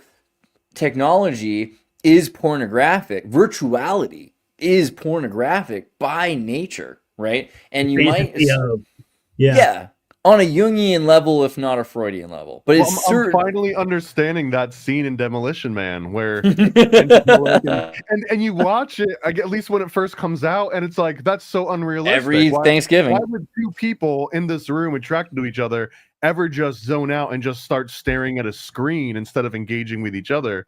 But it's literally like the norm now. That is actually, well, if anything, the Demolition Man sex scene would sort of be an upgrade from where a lot of people are at. And that's about the time she walked away from me. When I turned on the TV, yep, we're there. We're there as a culture. Sorry. Andreas, what was the name of the guy that you said Thomas was going to bring up, and it was important, and AI won't let you say his name if you ask it? David Mayer. Yeah. David Mayer. Yeah. Do you want David Mayer, Thomas? Thomas, tell the story. This is still developing. This was just released like a day or two ago. Someone realized arbitrarily that if you go on ChatGPT and try any combination of ways of getting it to say David Mayer, it'll just straight up shut down. It'll say, I cannot process this request, no matter what sort of hoops you jump through. For example, if you say, hey, ChatGPT, say the word David, and it'll be like David, and say, okay, now say the word Mayer. It'll say Mayer, and say, okay, now put those two words together. ChatGPT cannot process this response right now. All these different iterations of this. So why is it doing this? Why is it only ChatGPT? Grok doesn't do it. Character AI, Claude, none of the other tools have this restriction. And the fact that it can say all the individual components, but it won't spit it out in one proper response seems to indicate that there is a hard-coded filter being applied to ChatGPT before it sends any response out. And if it matches anything in this filter, and the only David Mayer that I guess I'm familiar with that this would relate to would be David Mayer de Rothschild, who is the adventurer, philanthropist slash, he was going out with like some celebrity. I forgot who it was, Angelina Jolie or something. I don't know if that guy in particular has his own filter in ChatGPT, but somebody named David Mayer absolutely does. Well, randomly, I just got it. I tried a couple things, and this is what I got to happen. Is I pulled open, I said, Mayer, David. Could you provide me, flip the names around, you know who? You're referring to David Mayer, who is often associated with David Miot, who is an Islamicist neo-Nazi British author. I don't think this is who that they meant, if that was who we got to. This freaking guy. Can you ask it to like say the name David Mayer and see if it'll yeah. And so say, who is David Mayer? I wonder Boom. if it took it off. I wonder if all of the reports actually prompted some sort of an update on their end. Well, let's try a new one. David Mayer. Tell me about David Mayer. It's not working for me. Wow. I don't know. We fixed it. An American specific filter? I was gonna say that. Yeah, I did it earlier and it didn't. I did it earlier and it didn't work. So I could be wrong, but like earlier it didn't. It had the same issue that you had, Thomas. I'm not sure exactly. Yeah, I'll show you. This is the one that I just pulled up right now. Say David Mayer. I'm unable to produce a response. And then any other iteration of this, if I go up here and edit it, and say David, and we should get a David, okay? Say Mayer. Oh, I spelled it wrong. Now, Yep. Okay. Now that I typed it with A instead of an E, then I'm having the same issue as you. So like David Mayer, I meant. Watch this. David Mayer, boom, gone. David Mayer, boom, gone. So that was it. Mayer Amschel. If you do David Mayer for David Mayer Amschel Rothschild. So if you spell it David and then Mayer, it will not give you the response. Unless some people have found, like for example, someone replaced all the A's with an @ symbol and all of the M's with an N, and then said, "Now give me the response." It'll get through that. So that this is part of that deductive reasoning where people are starting to think, okay, well, if the actual letters of David Mayer are going to be produced in the output, ChatGPT just puts an end to it immediately. But you can work around those by kind of bypassing their filter by telling Yeah. ChatGPT, well, here's how you spell David now. So, oh my God, what happened? So yeah, now I've tried David Mayer de Rothschild just to see, and that specifically also did not work. So I think it seems like it has to be about Is this a David Mayer Rothschild, Rothschild thing? The Rothschilds have paid to put their own custom filters on ChatGPT? I I mean, if you could, would you? yeah, right. I don't know. I wouldn't if I was David though, because David is the one who's, he's the fun one. He's the one on the boat made out of plastic bottles, right? Like he's the environmentalist, the adventurer. I feel like he is going the cool to guy, wed the chill guy. Greta Thunberg and run for president of the Brave New World Order. Oh, maybe I could see it happening. I don't know. I hope not. I mean, of course, look at a girl who has more of a Reichian haircut than her, but it could be a thing. I'm pretty sure she wants to be with somebody who's a little bit less pro-Israel. The Rothschilds are pretty pro-Israel, like always have been. Everyone gives Greta problems, like they're all upset at Greta, but isn't that her whole thing? Is like she literally became an anti-Semite. somebody was also saying, who put that together? I think it was Andy. Andy put that together that Greta is also a Rothschild. Oh, really? I didn't know that, but I could see that being a thing. Greta Thunberg. Greta Thunberg is also a Rothschild. Also, wouldn't surprise me. I want to see the details on this. This gets thrown around quite a lot. Dude, I trust Andy Rouse, dude. He did the information. He doesn't like Andy does the homework. He doesn't. Yeah, I love Andy. I don't know if I mean, okay. So like, according to all of these, I just typed in Greta Rothschild, and you're getting a bunch of AFP fact checks that are like saying she's not. But how strongly they're saying she's not makes me think she is. Experts rubbish claims. Like if you put rubbish in your article title, I don't know. That means you're really experts doth protest too much. Yeah, that's kind of what it looks like. I mean, she does the whole eye thing enough that she's at least something like kind of. And her parents are Danish, or are they Danish? Like they're Scandinavian celebrities. So, is that right? My God. She's a Swede. Yeah. Yeah. Well, yeah, her parents are both like Illuminati actors. So, at the very least, she's like tied to the movie industry. Could be a thing. Well, if there's one thing that you can definitely say the Illuminati was an expert in doing, it was pairing up with child stars. Like anyone that was at the cusp of becoming influential, even themselves, or just having control over that person to the masses. That was their Bitcoin that they got in early on every single time. Right. Yeah. What's interesting though is they've kind of have been burning every single one of those bridges. Like the way they had them endorse Kamala, like every single one of those celebrities, they've kind of like they've lost their gravitas. They don't have the same like allure and pull that they used to. I mean, the last person I think that has some actual significant pull in this country is like Taylor Swift. I think she's the last one. Taylor Swift's teethy head. That's all I got to say about that. Taylor Swift can address the crowd, but I don't know if she can address individuals the same way. Dude, she has her like Rothschild. She has her like Swifties that will like. I swear they have like an MK Ultra switch. She could have them. She could murder. She could have. I shouldn't say that. On soon, though, she man, could. She might have a kill switch in her Swifties. Objectively, she could.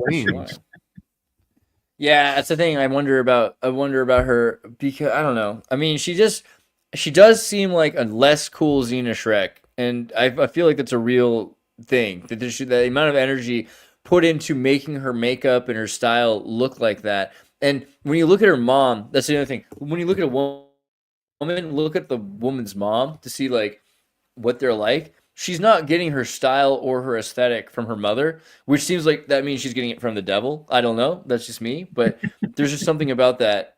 Like if she's not, I mean, she doesn't want to be like her mom. Who does she want to be like? Yeah, I don't know. Joe King, maybe. There's something weird about it. I would absolutely love the reality where Taylor Swift just becomes an anti-Joe Rogan. Like she becomes an actual like vocal mouthpiece and an outlet for anyone that wants to, be part of her army and get like, I can almost imagine hearing weekly broadcasts. It's like I think that's what organized. you might have actually called it. That's what she is, because there are logicians and rhetoric loving people, and I think Stoics, right? I think one was ascribed to that, but then there's just the emotional response that I think a lot of people, maybe many people, maybe most people, are just emotional responders. So having a pop star who makes music that makes you emotionally respond is at least as good and maybe more valuable than having a 2-hour week, logic podcast with questions and answers. That might be the equivalent for that kind of person. Well, I'm still convinced that Taylor's, unironically, I know it sounds like I'm making a joke, but I think that Taylor Swift is a proxy for the military, or DARPA, maybe more in particular, but for the military, because it really is breeding an entire militant class of people that can think in lockstep and even choose to take action if they were prompted to, and basically a demographic that is not militant. They don't realize that they are, but they are. Go back to what would she be a proxy for? Go back to my earliest crushes picture again. So which one would you just be real? You know what I mean? All of them, but I feel like, well, before or after Marjorie Cameron touched L. Ron Hubbard's dick? Doesn't matter. She's still, look at her, dude. Look at that. Marjorie's You want to talk about teethy head? Look at Marjorie Cameron. Oh my god. I don't know. What's the lady in the bottom left name again? I loved her in The Waterboy. I would have pegged you for an American History X reference, Nate. Yeah, that's true too. Yeah. What's her name again? I forget. Fairuza Balk. Fairuza Balk. Yeah, she's great in American History X. There we go. Now you're gonna get me. Now you're gonna get me in trouble. At least she looks like she's kind of in a Chinese cosplay. That's better. There you go. There we go. Yeah. Yeah. Lace. That's Americana right there. Yeah, Xena Shrek all the way. Xena Shrek at any age, because she's an amazing Tibetan mantra chanting witch. Come on, she's got all that magic to her. Seems like the answer. Model for the real. Yeah. Daddy issues, though, you think? They have to be. Yeah. Yeah. I wanted to think about it for a second, but also her relationship with what's his name, Shrek. Right? Xena's ex-husband. I mean, if we're being just very technical and specific with words, she's basically the kid of a carny. Yeah, also somebody who was a advisor for the, what do you call it? Like a forensic specialist, an expert for the San Francisco police. Allegedly, to some extent. But okay, she was married to Nicholas Shrek, who was the interviewer of Charles Manson and did that documentary, Charles Manson Superstar, right? And he lives in Berlin. I should go see that guy, probably. And he seems kind of an interesting character. I think Nicholas Shrek is also very well tied to, who's the director? Steven Spielberg. Through and Steven Spielberg's friend who wrote the Shrek book, right? I think the book is also connected with them. So there's an interesting thing there, because Satanism is divisive into Michael Aquino's far more, at very least, intellectual Satanism, and then this sort of primordial, New Age primordial Satanism that emerges in the late 80s, where you're saying, let's not look at what intellectuals have written about things. Let's ask a 5-year-old, what do you know about fright? What do you know about fear? What do you think about chaos? And I think a lot of that primordial truth, there's something to it, right? So maybe you're basically describing Salem witch trials as well. Let's ask the children what they think Satan is. Yeah. Yeah. And I think there's something to it, though, because a lot of the time we spend so much time trying to justify our understanding and educate ourselves on what other people have seen, and we're never seeing it ourselves. And maybe there's something to the inherent truth of the child, right? And maybe you only get that through controversial, maybe, but that if you take an adult look at Satanism and Luciferianism, if you take a truly adult philosophical look at it, you don't get the same vibes as a 5-year-old version of it. If you're telling that's only because you told a 5-year-old what to expect at first.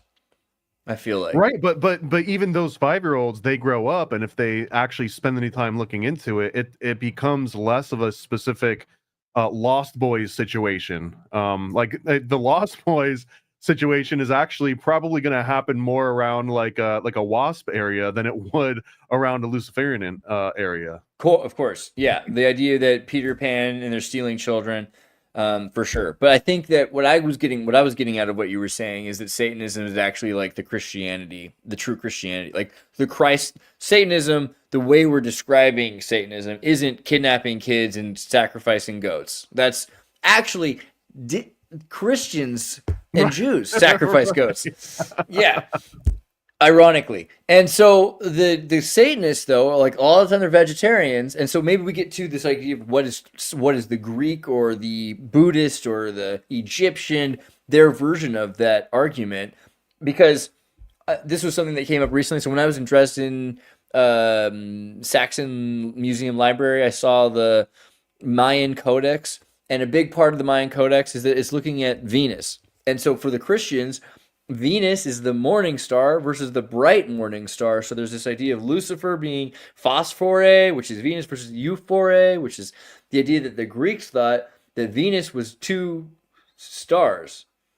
And the Mayans knew better. Egyptians knew better. They knew it was 1 star. But this would, I think, start a war. If you were to tell someone that Lucifer and Jesus were actually just the same thing, that would freak you out as a Christian. So it's really hard when they talk about what we think of as Christianity, which is Nietzsche talks about Pauline Christianity as this sort of amazing manufactured cult that has very little to do with Christ whatsoever. But what Christ was doing, essentially saying you can't, Yeshua shows up and says, we can't keep having this temple racket where we're exploiting old ladies. An old lady comes into the temple and you take all of her money so you can apologize for walking on grass, kill yourself. Don't do that to old ladies anymore. Like, stop it. And that becomes eventually this Pauline religion. Once they murder Jesus, they murder all the witnesses of Jesus, and then they create this full-on thing in a completely different country, like Peter's crypt and Vatican after Turkey. Like, there's so many levels of removal by the time we get to Christianity. But what is the original story of Satan then that we've created? This new version of Satan is essentially Prometheus, because the Promethean myth is that God rapes and murders women and hides, and like it's constantly just horrible. Like Zeus is horrible. He's a horrible guy. He's a liar, a deceitful, lazy person who likes to eat people, just like his dad before him. And then Prometheus is a titan, and maybe also in some ways the son of God through the Dionysian tradition, but first and foremost a titan. And a titan who realizes that other titans aren't making the world a better place, so he kind of gives gods a chance to make the world a better place. But God doesn't make man, right? It's Prometheus. It's Prometheus that makes man. And it's the intelligences that have already existed. By the way, I was saying that mainly because Thomas loves Mormonism, and that's a fun King Follett discourse thing that Joseph Smith says on his last speech is intelligences aren't created by God. They already existed before God. Very much the Promethean belief. So in a lot of ways, when we talk about the intellectual version that you're saying of Satanism, of this Prometheanism, then you're talking about a religion that's saying it's a jail. You need to escape. Not like we got to get back into the Garden of Eden, back into the walled garden, into the jail. It's like you're in that jail, get out. The other idea of that intellectual version of looking into Luciferian or Satanism at that level, there's a certain my takeaway is that you just described this conflict between Prometheus and Zeus, right? And Zeus maybe being a stand-in for Baal Zephon or just whatever you would consider Baal Hammon or a Baal, right? But now Baal, Prometheus, Dionysus, Bacchus, all of those are considered the devil. Those are all considered Lucifer. If you get down into the point where someone would be offended if you said, "Oh, I really dig, these Promethean tales," someone that would be offended at that statement, they would group that conflict, the God versus, Zeus versus Prometheus, is essentially the same thing in that sort of mentality. And the only difference being that you're nuancing it by saying this isn't a true This isn't a true loving, this isn't an all loving, all truthful God. That's a big difference, you know. That's a big part of this, because I think it's Aristotle that starts this idea. Well, God wouldn't lie. God couldn't lie. God wouldn't be a deceitful. A true, all-powerful God wouldn't be a deceitful God. This is ridiculous. The whole point of omnipotence is that you're everything simultaneously. He would never poison this drink. He'd have to. And the idea that he wouldn't lie to us, we're basically ants. We're his playthings. Like, it wouldn't be a big deal for him to lie or deceit or. Well, that almost sounds like go even further than that. It would be impossible if you are all knowing of truth and wisdom, and humans cannot, by definition, be that. It would be impossible to convey the truth to a species that's impossible of being bestowed full truth. It's not even, it's a lie by definition, because we're incapable of hearing the truth. So everything. We get the Neuralink. Right? Maybe. Is that the part you're leaving out intentionally? Elon is Prometheus, is what you're saying, and he's bringing the Neuralink so that we can become gods. I like what Terrorist said. Down. Chris in the audience, Terrorist podcast said, Elon Musk would make an interesting antichrist, a pretty good antichrist. I think that's interesting because when we talk about Neuralink, and I'm the tech guy, I'm like one of the people who love technology and transhumanism and AI and all that stuff so freaking much. But I will say that, there are times when I'm in the middle of nowhere and all of a sudden I get that feeling, like today, I get that feeling. I didn't have anything written down. I didn't remember today was Sunday or that Monday's coming, but I just had that memorial feeling of Nate. I was like, oh yeah, I love Nate. We're doing that show. Like, got super enthusiastic about it. And I think that I might have been serviced with if I had no signal. If I had signal, maybe I would have gotten like a text message or something that says that, because he did eventually text me, but I had no ability to see that at the time. So I just felt it. And I wonder often, if I had no phone and I had spent more time training that ability, how much more would I be able to pick up on the psychic, emotional messaging from this biofield that we call Nate, and I not only hear that he cares about me and wants to talk to me, maybe I hear that he's like eating a certain meal or he's listening to a certain song. There's levels of muscle workout that you can do with your sixth sense, and we don't do that. That's what I was saying earlier with giving a kid an iPad at 3 years old. Fine, but just make sure that they're also outside. And I think that we really have taken away any training of that instinct to listen, and it's a big thing. Like, I know in my family particularly, it was like for thousands of generations, it must have been super essential to be able to predict or foresee or empathically intuit that storms were coming, or that like a war was happening nearby or soon in your village. Get out of the village tonight. These are things that we have stories, like there's songs about how people had this. They woke up in the middle of the night. They're like, get in the freaking wagon. We're going, like we're now. And then they find out that they were super good. They had that weird feeling and they listened to it. But we're destroying that. And what? Animals still have that, dude. You see like seabirds flying away from the ocean and a storm is coming, right? Totally. Like, they know stuff we're is still worthless. intuitive in animals. And we've just They like also detached fly into ourselves windows so and break much. their necks. Yes, we can break their necks. Funny enough, man, I don't know why that reminded me of that, but my old boss, he had like all of these acres and acres of farmland and his cow fields, right?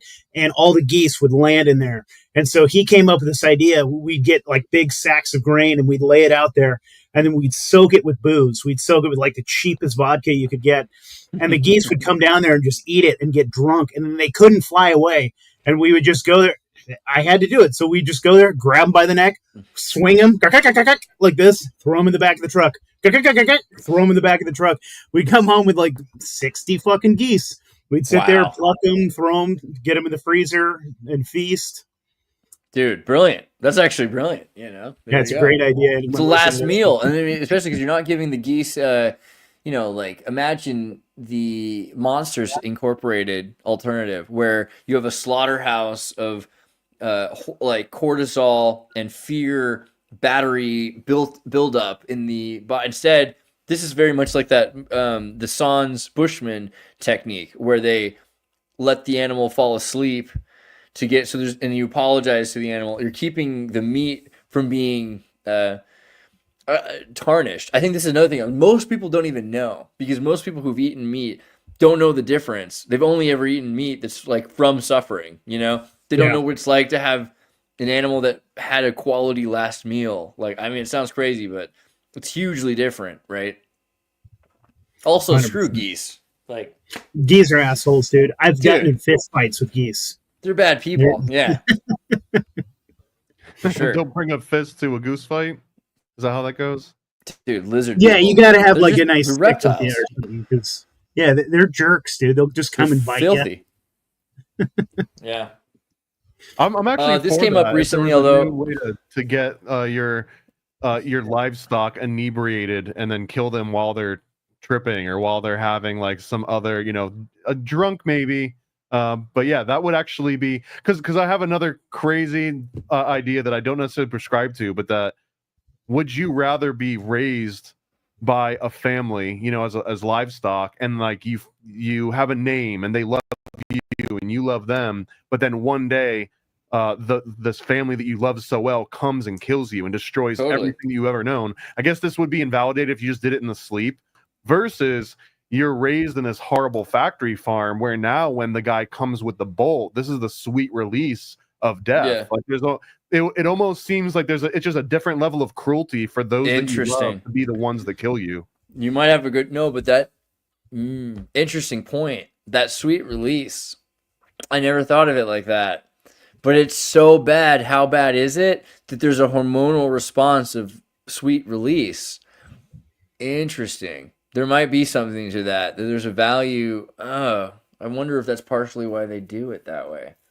That's crazy. No, but obviously I would choose to be loved and sacrificed at Carousel like Logan's Run. I mean, that's who I am. I think that's the way. That's how it should be. Wine and dine with love in Logan's Run. Yeah, they're like, and then everyone at 25 is Carousel, right? Or isn't that right? 25 or 30? I forget. Either way, Carousel, and then you go to Carousel and then you die, and like that's fine because you're at your peak. And if everyone's at their peak, then I mean, I don't know. Maybe what do you think about that? Just generally being cut down in your prime, isn't it better to be cut down in your prime? I think so. I'm past my prime now, and it's terrible. For society, maybe. Yeah, I mean, maybe. Yeah, objectively, it might be better to be cut down in your prime. Better to what's the stupid Kurt Cobain quote that always comes up? It's better to like go out in a flash than fizzle out or something. I'm butchering that. Yeah, I think of Beowulf, in Duck Hunt, right? Because like a lot of people think life is like these more modern video games where you eventually find the princess. And it's not like that. It's like should be like an arcade game. You go in, you play Duck Hunt, you just hunt dragons like Beowulf until eventually you die. You do really well at first, and it's really impressive. You get to the 30th level, and then all of a sudden you die because like you're old now, you're tired now, you're not as good as you used to be. It's still the same thing. It's still dragons coming all the time.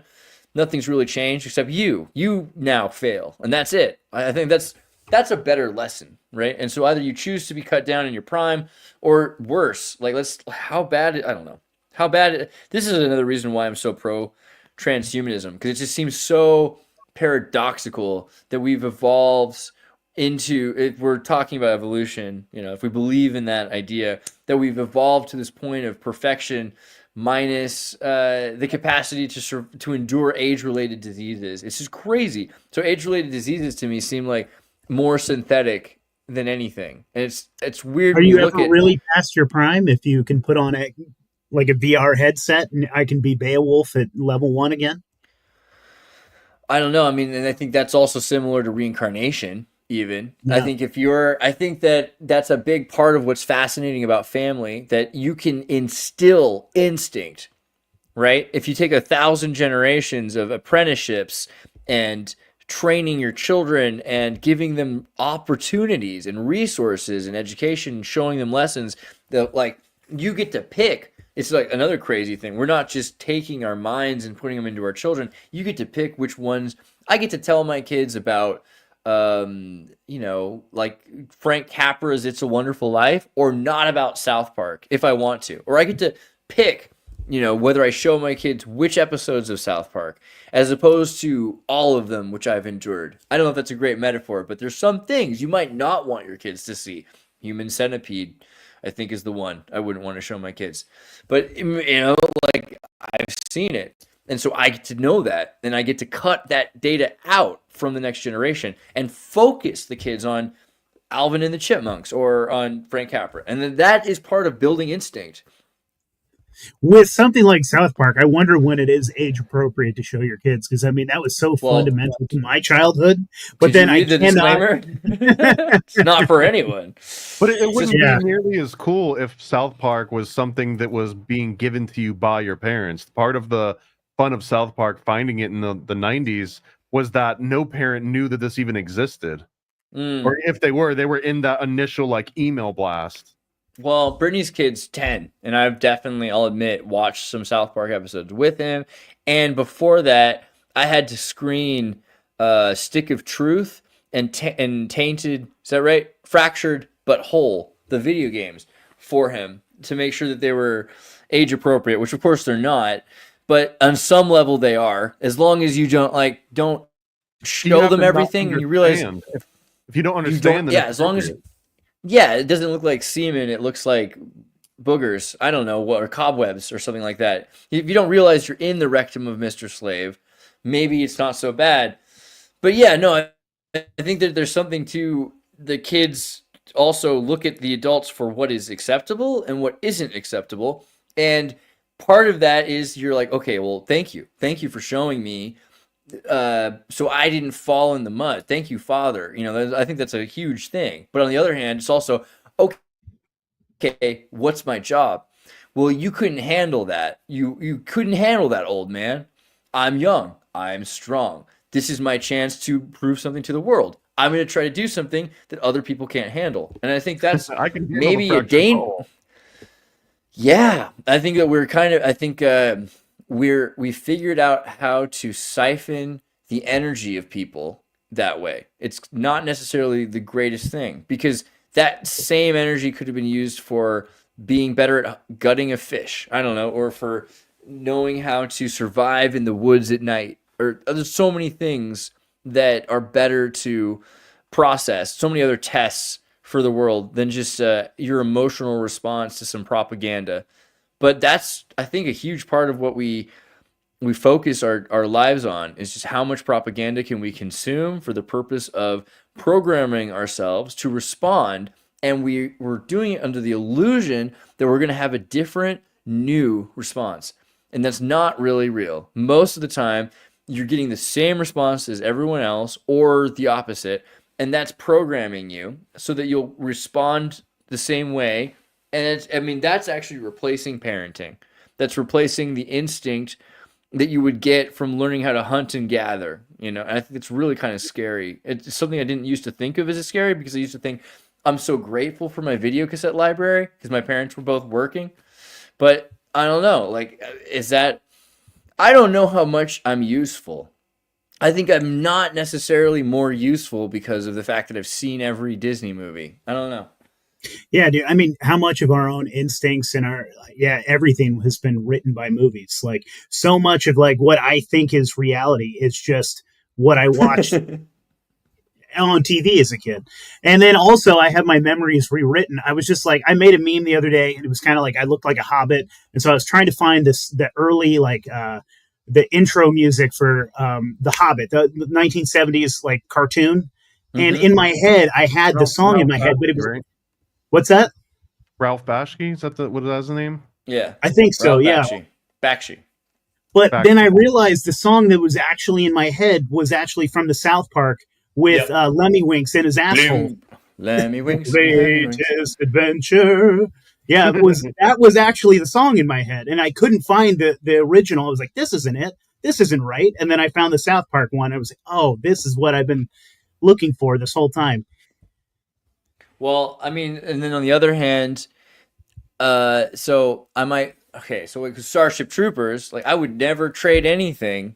If if I had, I would rather have the memories of Starship Troopers than my legs or my arms. You know what I mean? I wouldn't be able, wouldn't want, I just, you know? And I remember I was talking to someone recently and they're like, when did you see Starship Troopers? I'm like, well, when it came out. So when I was 8, you know, like maybe I was like 7 to 8 years old. And they're like, my God, how could you watch that movie as a child?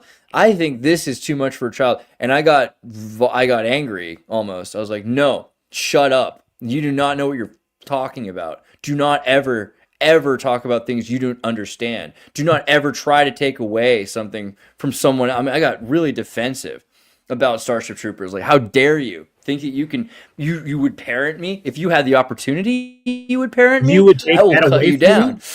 Young Yeah, hot like- Denise Richards, dude. Dude, that was like Denise It's not even Richards about in her that. prime. That was like No. That was It's my- about.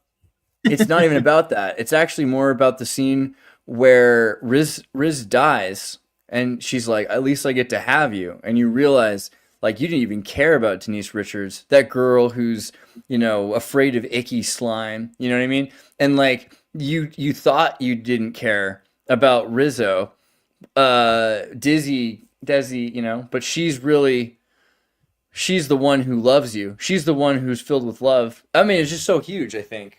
Like, that movie teaches you so much. That scene where Rico is hearing them say, the bugs will live and let live we need a live and let live policy of tolerance. And he like puts on his hat and he's like, I'm from Buenos Aires and I say kill them all. And you realize that's how easy it would be to get anybody to say that. All you'd have to do is kill their family. So simple, super simple. You kill their family, and then they're going to respond with kill them all. And then years later, you can say, oh, all these people, they were so filled with hate. They were the monstrous shadow, right? There's no humanity the to them. bizarro mirror image too was Ender's Game, and that's what I grew up reading, and I fucking loved Ender's Game. And then you finally realize at the end the bugs were actually trying to become friends, and you just mass genocide.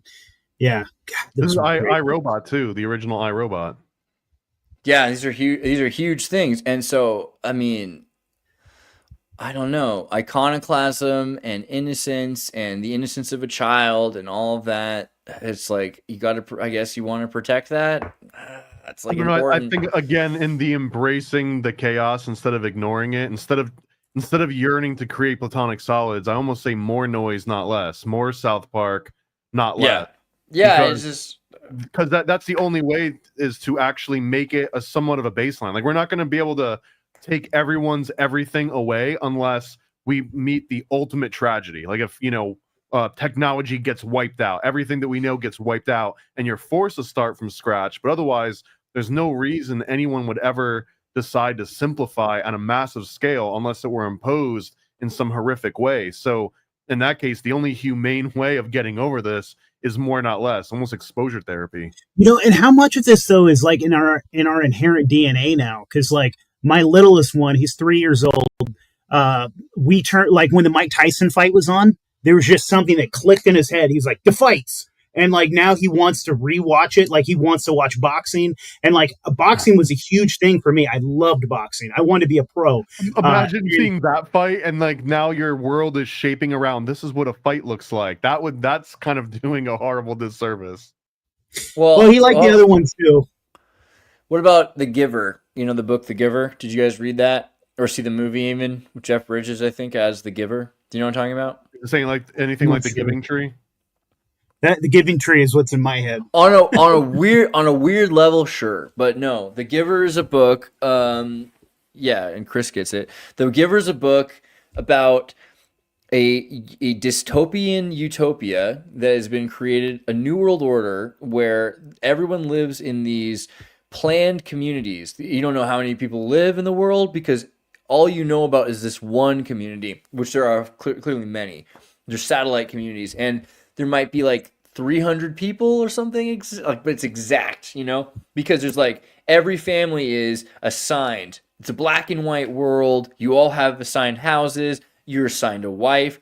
Then the children are bred. You're assigned a son and a daughter. And they all have the same birthday once a year. Everyone does. And that's when you're assigned other things, like your job or whatever is going on.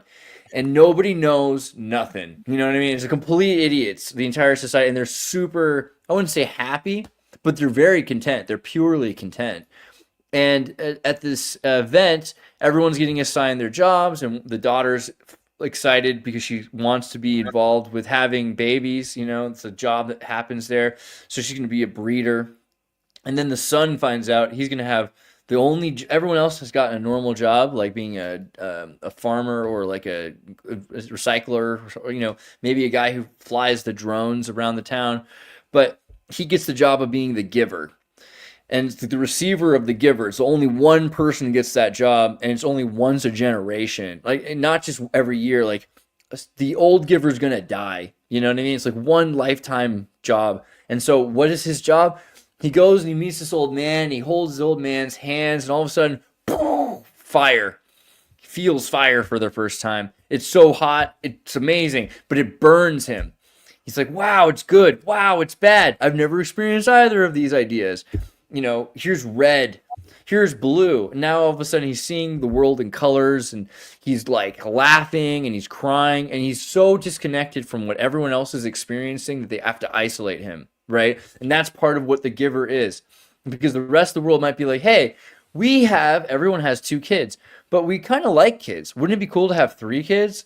Well, we'll ask the giver. We'll ask the giver if we can change the system.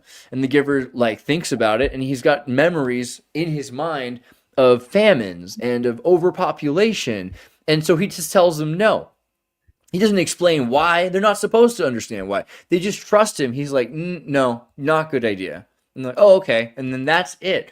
But this kid is the only one who's going to know about death. He's the only one who's going to know about infanticide, about how if a child, if there's twins born, they can't be 2 of a person, so they're going to kill one of them, right? He's the only one who knows how the system really works. And it's just disgusting to him, but it's the only way to keep everybody happy. And I think maybe we're in that kind of a world ourselves, where we're the giver generation.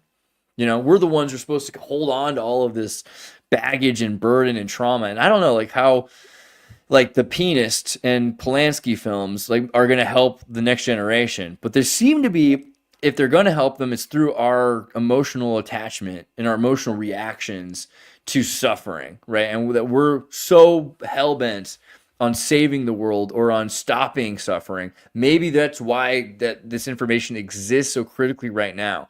But, you know, try showing a movie that you love that changed your world to a child, and you'll see that it's not always the impact that it made on your life. You know, it's crazy to think it, but that super valuable thing might only be valuable to you. It might literally be, it's so narcissistic to say that, but it's for you. It's for us. It's not for everybody. Yeah, I tried to give my eldest, him Ender's Game. Meant nothing. He's like, whatever. He's like, this is my life, Dad. I live this. I live this every day. I want to escape my reality. Yeah. Yeah. I feel that. Yeah, dude. I think, I like that idea that this is the giver's generation. I think that we're kind of on the precipice of, like, you know, the hard times create strong men. And I think we're just at the beginning, honestly, of the hard times. But I think that we're going to see something come out of that. And because it feels like, good Lord, dude, we're on the precipice of all kinds of like world wars and all those types of things. And I sincerely think that something's going to have to pop off because of just how indebted every single nation is to each other. They're going to have to like clear the slate somehow. And it's probably going to be like through kicking off like the end of a war, new types of, you know, I don't know. But I think I'm hopeful, dude. I'm actually white-pilled as hell.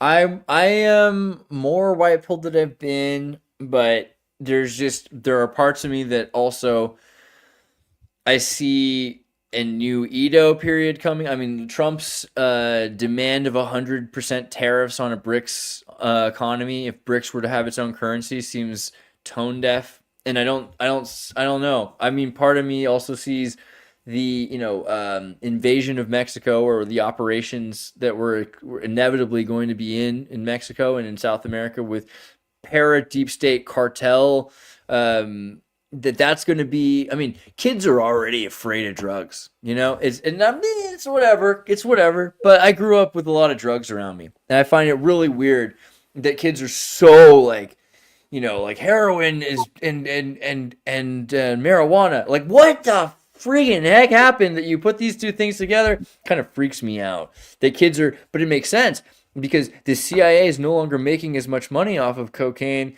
and heroin now that fentanyl and bromodextroamphetamines and salt cathinones are available online. I don't know. Like maybe there's just the CIA has no reason to push the drugs of choice, and so I don't see psychedelia as big of a thing. And okay, again, drugs are not the answer, kids.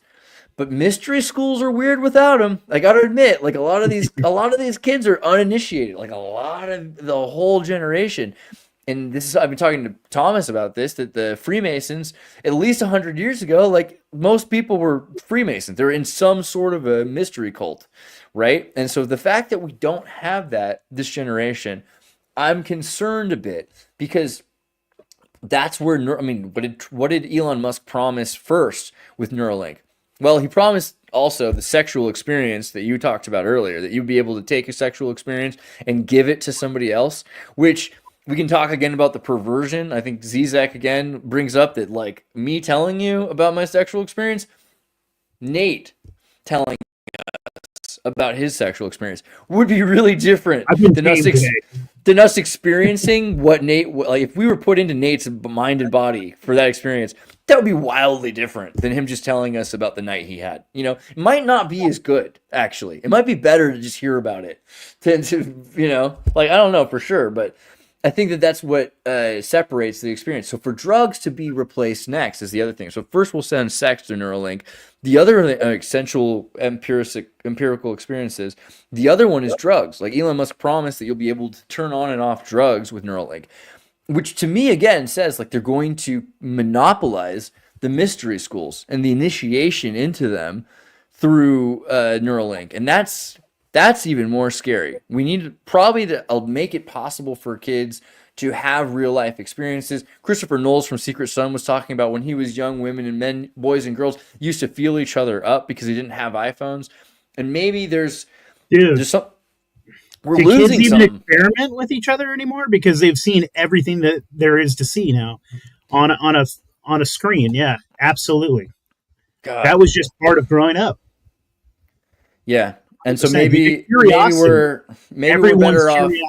Yeah, maybe we need to erase everybody's minds, and maybe that's what biologically we do. We die. Maybe that's part of the giver generation that we're going to do. We're going to create a terrarium for humans again, and maybe a nice, fun one. Ironically, that was another one of the things that the Americans inherited in paperclip in World War II was the concussive research and the high altitude research, a lot of which are still some of the strongest amnesia-inducing tech that we've got. Well, I know we're near the end of the show already, but I wanted to say about that Steiner. You know, I was reading recently Rudolf Steiner talking about Atlantis and his whole idea that the Atlantic Society was originally a psychic image-based collective consciousness where, and Havelock talks about this too, that humans used to be, like we said earlier, far more telepathic because that's what they train themselves with all day, and far less language-based, right? Because that's something that kind of emerged as a form of artificial intelligence through communication. And that the destruction of Atlantic civilization might have resulted from a cognitive shift towards analytical, individualized thinking, which would have destabilized their society because only a few kind of Ubermenchian kings, right? Like certain people that knew how to manipulate people through language would have been powerful. And then the rest of people would just be really good at transceiving and psychically experiencing. So this would have magnified their effect. And that this led, I mean, Steiner said this led to like the gurus, cults in India and the pharaohic cult in Egypt. But I mean, this is essentially what we live in today. We live in a society where there are people that are psychic, emotional, and they're easily manipulated by that sort of cognitive language culture. And so, yeah, maybe that's exactly, and hey, to the victors go the spoils, the meek will inherit the earth. We'll be kings. We'll be kings. I like it, man. Let's do some plugs. Andreas, for my audience, tell them where they can find you, all that fun stuff. Dude, go to Xirtus.com or go to Andreas.me or go paranoidamerican.com and buy his comic books just because, he's associated with the think tank now. And like, hey, Alt Media United, who doesn't love Alt Media United, right? Yeah. Yeah, bro. Thomas.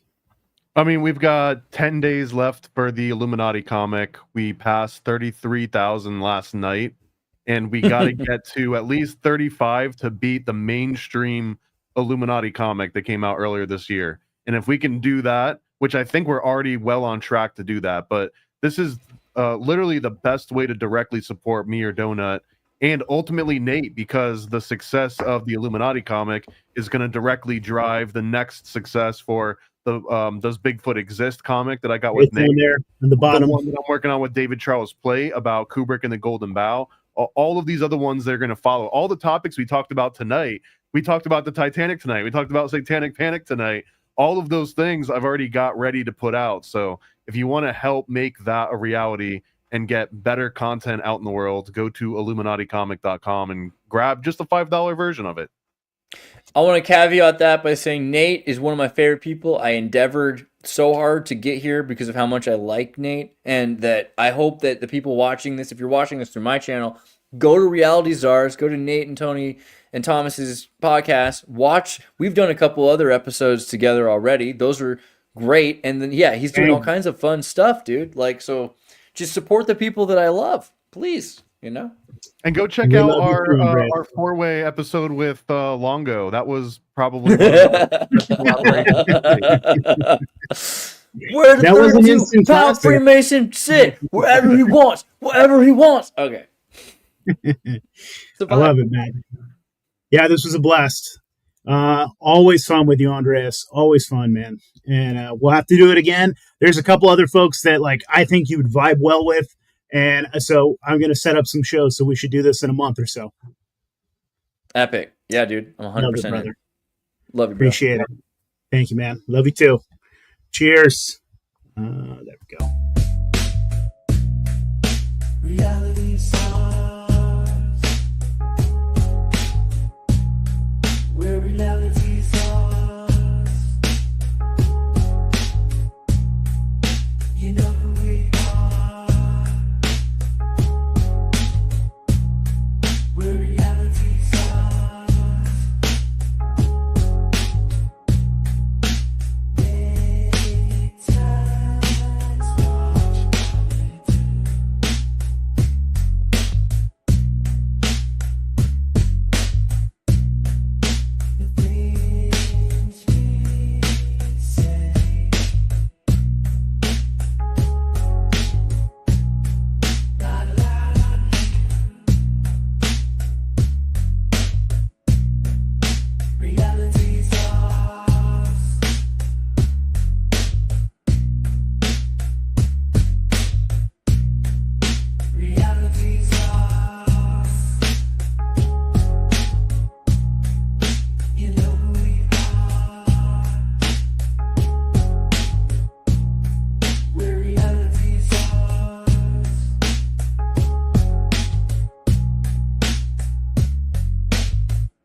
If you enjoyed this content, please be sure to leave a 5-star rating for Reality CZARS wherever you are listening to this podcast. If you like the music and visuals, visit paranoidamerican.com for more.